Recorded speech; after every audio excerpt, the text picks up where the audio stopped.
تفتكر دلوقتي الكمال بيقتلنا من جوانا ولا بيخلينا ناس أفضل؟ هتعرف دلوقتي ليه الكمالية ساعات بتدمرنا أكتر ما بتفيدنا. كمل معايا للآخر علشان الكلام ده هيغير كتير في دماغك زي ما الكاتب ما بيقول.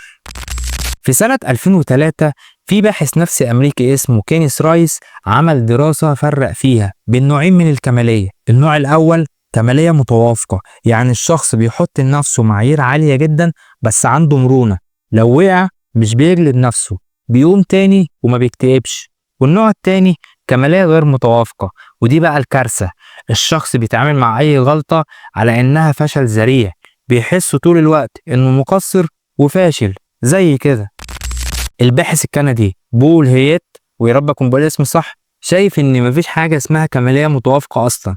الكمالية في رأيه دايما بتجيب اكتئاب وقلق، وده بيأكد كلام دراسة بريطانية اتعملت في 2003 بيقول إن الناس اللي بيلجأوا للتجنب والانعزال بعد أول غلطة هم أكتر ناس بتنهار نفسيا. المشكلة إنك تبعد عن المشكلة بعد ما تغلط، تستخبى بدل ما تواجه، وده بيعمل اغتراب عن نفسك والناس حواليك، وده اللي اسمه في علم النفس avoidance coping. يعني الهروب من المشكلة بدل ما تحلها، وساعتها الكمالية بتتحول لفخ رهيب بيزود الاكتئاب. الكاتب شايف إن الكمالية ملهاش فايدة في الزمن المجنون اللي بيقولك إنك السبب في كل حاجة وإنك لو اجتهدت هتوصل، بس الحقيقة إن ده سراب كبير جدا.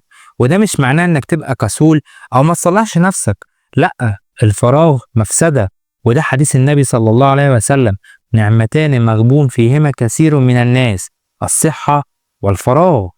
اشتغل واعمل اللي عليك، بس حط لنفسك معايير منطقية مهما كانت النتيجة.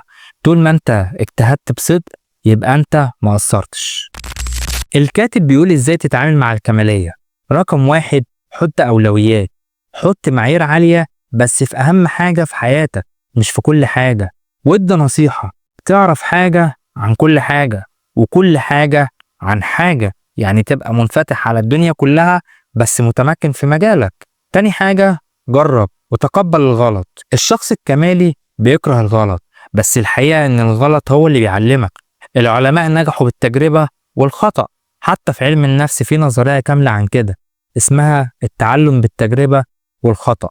تالت حاجة، كافئ نفسك حتى على الإنجاز الناقص، كمل مشروعك حتى لو مش 100%، وكافئ نفسك. رابع حاجة، اجتهد بذكاء، مش كل تعب هيجيب نتيجة، الأهم إنك توزع جهدك صح وتحافظ على صحتك. الكاتب بيقول إن إحنا بنتعامل مع نفسنا من خلال معتقدات كوناها من وإحنا صغيرين. شوف مثلا اللي حس إنه فاشل علشان موقف مع مديره، اكتشف إن بيرجع ده لإحساس قديم من أيام المدرسة وأمه كانت بتلومه. لو رجع كلم الطفل اللي جواه هيعرف إن الموقف مش حكم نهائي عليه. الكاتب قال لنا إزاي تغير معتقداتك. اسأل نفسك: إمتى أول مرة حسيت كده؟ فكر: هو أنا فعلا فاشل؟ وإيه الدليل على كده؟ راجع أوهامك وحاول تستبدلها بفكرة جديدة عن نفسك. الكاتب قال شوية نصايح عشان تقيم نفسك صح. رقم 1، اكتشف مواطن قوتك ونميها. تاني حاجة، ما تحرقش نفسك. تالت حاجة، دور دايما على رسائل إيجابية حواليك. 4، امدح نفسك، وده مش غرور لو كان حقيقي. 5 حاجة، فلتر مشاكلك، حاكم الفعل مش الشخص. ما تنساش تسأل نفسك وانت بتقفل الفيديو: انت شايف نفسك ازاي؟ بتتعامل معاها ازاي؟ بتجلدها ولا بتتعاطف معاها؟ جاوب وانت لوحدك، لان الإجابة دي هتفرق في حياتك كلها. اعمل لايك واشترك في القناة وفعل زر الجرس عشان يوصلك كل جديد ان شاء الله. والسلام عليكم ورحمة الله وبركاته.